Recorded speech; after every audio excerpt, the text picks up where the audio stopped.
Hello, beautiful people. Welcome back, or welcome to another Bangs audio review. A little sleep token intro for you there. Sorry guys, hope you don't get mad. Anyway, freaking great band. Dunu Titan S2 Take 2. I did this already this morning, and it was terrible. So, you know, if you're a content creator, you got to recognize when you're like completely off your game and just do it again, you know. 20 minutes of just confusion, basically. So I'm going to try to tighten it up a little bit for you for this one and get to the nitty gritty. All right. So I've got the Dunu Titan S2. Okay. The original Dunu Titan S, kind of a standard bearer in the 10 millimeter dynamic driver space, right? Like around $60–70. Delivers a really like nice, powerful performance, some text and stuff like that. So I haven't heard that one yet, but my friend is going to send it to me. So we'll do a circle back, and I'll do a quick comp video probably in a couple of weeks. Give us a little break from planars at some point just to see how the two directly compare. But for right now, we're just going to take the Titan S2 on its own as its own thing. And Dunu, obviously a storied brand, obviously very established, obviously very well respected, and they run the gamut. You know, they make $70–80 sets like this. They go all the way up into, you know, the kilobuck territory. It's a great brand, and I'm lucky enough that they have agreed to partner with me and send me sets for review. And we talked about what to start with, and it was the Titan S2 and the DTC 800 DAC amp, which, by the way, I used for a lot of testing on the Titan S2, and that is a freaking great pairing. Let me tell you that. Cirrus chips and the Titan S2, match made in heaven. Perfect. Anyway, let's do a little unboxing specs, and we'll get that out of the way, and then I'll get into like the big question, because there's one thing that I've heard about this set, or had heard about this set before actually getting it in my ears. A little predisposition that may have skewed my beginning impressions of it a bit, but I came around, and I'll explain exactly what that means. So, in the box is a really nice little package, honestly. Like it, you know, no waste here. The case fits perfectly in, right? Watch this. Okay, let's get some light. That's the other thing I forgot to do, was turn my light on last time. So, they're all out. They come in bags, just so you know. They're not all out like that when you get them. But you've got candy tips, you've got S&S tips, and you've got balance tips. So tips. You don't have to do any tip rolling. Well, you can do tip rolling right there with what they provide. I love the fact that they've got the S&S and the candy tips in here for, you know, bore width differences. And then, of course, the standard sort of, well, slightly narrower bore as well. Yay. Okay, gotta love that. This contained the ear tips and a user manual. And like I said, everything was bagged and nice and neat. Unlike me, I am not nice and neat. Very well done. Very well done, guys. Efficient. Love that. The case itself is very nice again. You know, just a little bit on the oversized side, but that's okay because, whoa, look at that. You could just put your DTC or other dongle DAC right in there with your OTG cable. It's a grab and go. You're set. You're done. Throw it in your bag. Throw it in your back pocket. It's not really any bigger than a wallet, you know, so most wallets. If you're a dude, or not a dude, or whoever, if your wallet, it's wallet sized, right? But that means you can put other stuff in there that you might like to carry along with you. Just saying, might be something green or something, possibly, I don't know. Anyway, little vape pen. Yeah, I really do like the case a lot. I like the accessories a lot, obviously. The cable itself is modular, which is pretty fantastic. It has the newer screw-on style, so it's a matter of lining up the pins, which is not difficult, pushing in and screwing on. and you have a very secure connection, very secure termination. Comes with 3.5 as well. So you've got 4.4 and 3.5 included. Little shirt clip in there too, should you want to use that. I thought I was going to use those more often than I did, but I don't. But it's still nice to have it. You know, it's just like, it's the little things, right? When you're talking about, this is an $80 IM, the little things really matter a lot to me, because if you're under 100, you're value conscious. It doesn't mean that you're like ultra budget or whatever, but you want to get a lot for what you pay for. And in this case, between the tips, the terminating, the modular cable, you know, just the case, the little things really kind of add up to a great value, in my opinion. Got another cloth cable, nylon, right? And it is, well, it's just super nice. Then when you get up to where it separates at the Y split, it goes to plastic with very nicely formed ear hooks. And then the IMs themselves, which are secured by a 2-pin connection. That cable you will not need to swap, luckily, because it is, you know, it's matchy. So the design of it matches, like going at the connection point into the IMs. It just makes for a very lovely presentation, honestly. You know how long I've had this Dunu like polishing cloth for? Like for over a year, since I bought the Kima.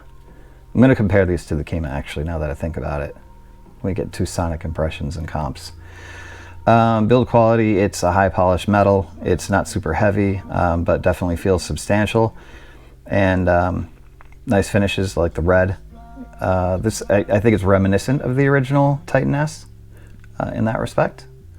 But yeah, no complaints. I mean, it just feels and looks like a more expensive IEM than $80 for sure. Love that. On the specs, you've got 5 hertz to 40 kilohertz on the frequency response. The resistance is 16 ohms. The sensitivity is 107 decibels, and this is a single dynamic driver 10 millimeter. That was off the top of my head. Not so bad. Not so bad. So everything is in line for a good review. Everything that you would want. Everything, a good experience. Everything you want, everything that you need. A couple of extras, couple of nice little touches. Yeah, it's good. Dunu knows what they're doing. That is for sure. And they don't skimp, and I love that about them too. I'd like to thank Dunu, by the way. This is compliments of Dunu for a review unit, as well as the DTC 800. Both were sent to me for review. That being said, of course, all thoughts and opinions are, of course, my own, as always. You know, if I see BS, I'm going to call it. Luckily, there's no need to call BS because everything's good. Everything's good. On to some sonic impressions for y'all today. Did do a graph of this. Let's see if I can get it in the screen. I was able to use the stock cable, which is nice because of the terminations being modular. So generally speaking, this is a balanced set. I'm not going to call it neutral. It's got some energy to it. There's a little sub-bass roll-off. There's a nicely energetic ear gain, and then a decently extended treble. So this is a daily driver. This is something that is very versatile. It handles a lot of genres really well, and it is an engaging listen with some text. And a little transparency, a little neutrality to it. It's kind of, yeah, versatile. That's the best word I can use for it. And I think it sort of introduces maybe Dunu's house sound or house style to people before they spend hundreds and maybe $1,000 on a set. You can get an idea, like, this is what we're about. This is Dunu saying, Titan S2, this is what we do. Okay, this is the tip of the iceberg, but this is what we're about, and I love that about it. It's great. So, insofar as mid-bass bump, nice. So hip hop, rap.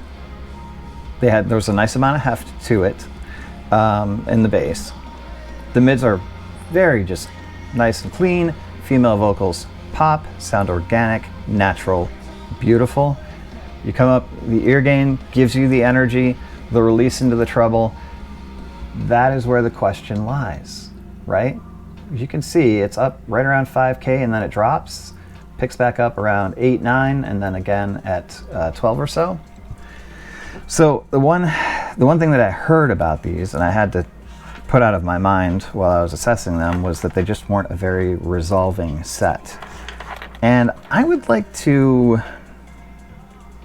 dispel that a little bit, because I think that resolution is something that can be hard to gauge, right? Because there's resolution, there's detail retrieval, and they're hand in hand, but they're kind of not at the same time. This set has really good detail retrieval, and I can tell you that based on, like, I did some timestamps. I did a little like test here with the track from Tool called Descending Off Your Inoculum. And I'll pull it out so you guys can do this yourself, should you be so inclined. During this song, there are some very subtle details that come out when you have a set that is capable of pulling them out of the minutia. So at 6:51, there's like either bell or chimes that Danny hits lightly that are really, really, really subtle. And if you don't have a resolving set or a detailed set, you're not going to hear them. They're just going to pass you right by.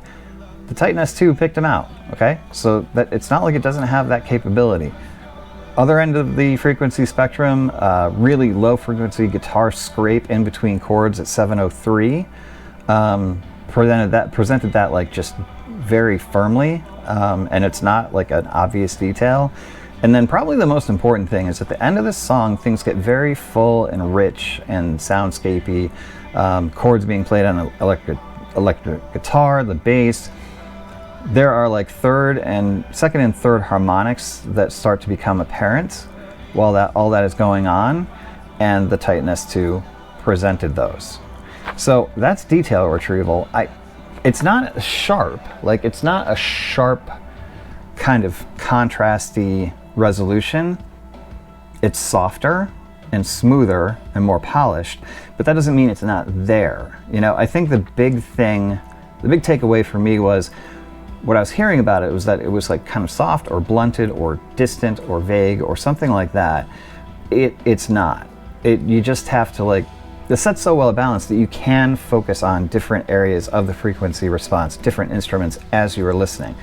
There's no problem in doing that. It's very clean and transparent, but it's not sharp. Like it's not going to just pop. You know what I mean? That's the difference with this set. Like the Quiet C really popped, you know, a little more energy up here in the treble. It's still there. You know, if you're treble sensitive, this might be a better set for you because of the fact that it isn't just jabbing you. You know what I mean? Like it's not fatiguing in any way, shape, or form, but it's still detailed. It still has resolution. And so, I mean, I don't know, like, I hate to keep coming back to price, but for $80, I don't know really how much more you can ask for out of a single dynamic driver set. It's easier to listen to than either the SimGot, the 500 or the 500 LM, because of the treble. It's way, way, way, way, way clearer than the Kima. I'm talking about the regular Kima, not the Kima Classic. I was not a fan of the Kima. It just kind of felt flat and dull.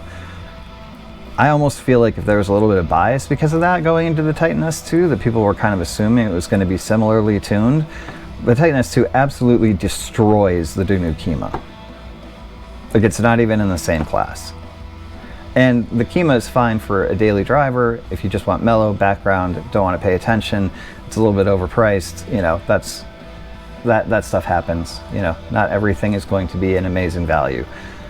But I do feel like the Titan S2 is an excellent value and definitely outcompetes its more expensive sibling in the Kima. So there's that. The other part of it I wanted to get into is that this is it is source dependent in the sense that it has a preference for Cirrus Logic chips in the DAC over Sabre or Burr Brown. I think that's very important because if you want the resolution, if you want the detail retrieval, and you want that transparency, the Cirrus Logic chipset seems to be the way to go with this particular set. Like, it does need a little cleanup, just a little, maybe just a little boost. Maybe not cleanup's the wrong word or the wrong term, but just maybe just a little boost of that transparency. And so things like the DTC 800, obviously, the FIO K11, DTR7, that was the preference. Like, it just really interacted well with that chipset over Sabre or Burr Brown. So that would be a like source recommendation. Stick with Cirrus Logic on this set if you're going to do that. And it really like gives it what it needs. So just suffice it to say, it resolves. It's fine. Technically, pretty solid. Not a huge sound stage, but not too intimate. Not a super warm, engaging sound signature, but engaging enough. And I think it just leaves that right where the daily driver should be. Like, it's a perfect daily driver because of its versatility. The only thing that it didn't really like rock out on was the heaviest metal in my collection, like Meshuggah, Lamb of God. Even Spirit Box got a little bit muddled from time to time because there's a lot of layering and tracks in that. Wasn't able to fully separate all of those tracks, and just a little bit of sibilance, but that's probably more recording based than it is the fault of the IEMs. So it's not going to get a high metal rating for me, like heavy metal rating, like 7.5, 8. But everything up to that point, insofar as rock, classic rock, oh my God, classic rock was like Floyd, Zeppelin, Hendrix, freaking amazing. And the other strong points were female vocals were flipping great. Like hard rock, really, really good. Let's see, I wrote some bands down here for y'all. Rage Against the Machine, these are all yes bands. Rage Against the Machine, Queensryche, Slayer, Tool, Nirvana, Green Day, Pearl Jam, Radiohead, Guns N' Roses, Sleep Token, Hendrix, Floyd, Zeppelin. The tipping point for it was kind of like Mastodon, Deftones, Lamb of God, still did okay. And then not so much Spirit Box, Meshuggah, Slaughter to Prevail, Brand of Sacrifice. Just a little bit too much for them. But I don't know that that many of you are listening to those bands anyway, so it's probably not even a concern, to be honest, Yeah, I'm a fan, and I know it's kind of hard like to separate bias when you just reach this achievement of 1,000 subscribers and it's still like going strong, and I'm really like happy with the channel, and people are starting to send me stuff now so I don't have to buy everything out of pocket, and it's a really like fun place to be. But I'm just gonna ask you to trust me. Like, I'm gonna call bullshit if I see it, if I think a set is not worth its price, if I think a set that is overpriced or underperforming or whatever, that I'm gonna let you know. That is not the case with the Titan S2. The Titan S2 to me, at the price point, $80, daily driver, versatile, well-rounded, resolving, okay? Not unresolving, resolving. Technically sound, accessories fantastic, cable great, case great. There's, if you had $80 to spend to buy an IEM, you can buy this and you'll be all set. Unless you just listen to the heaviest of metal, then we're going somewhere else. But for everything else, it's the Titan S2. Freaking fantastic, guys. Really good job by Dunu to introduce, I think this is like an intro level, right, for them, because they go up quite high in price. This is a hello, Dunu. Titan S2. Awesome job, guys. Really, really good. I'll look forward to circling back when I get the Titan S original from my buddy, and I'll do like a 5-minute comp on that, hopefully less than 5 minutes, just so we can go over the differences. But if this is an evolution of the original Titan S, then they're going in the right direction. That is for sure. So that is all I have for you today. And looks like we're going to be doing the Let's Shure S12 2024 next, based on the poll results so far. So I will leave you with that. Be careful, be safe, be nice, Love y'all. Nothing but peace to you. And we'll see you soon.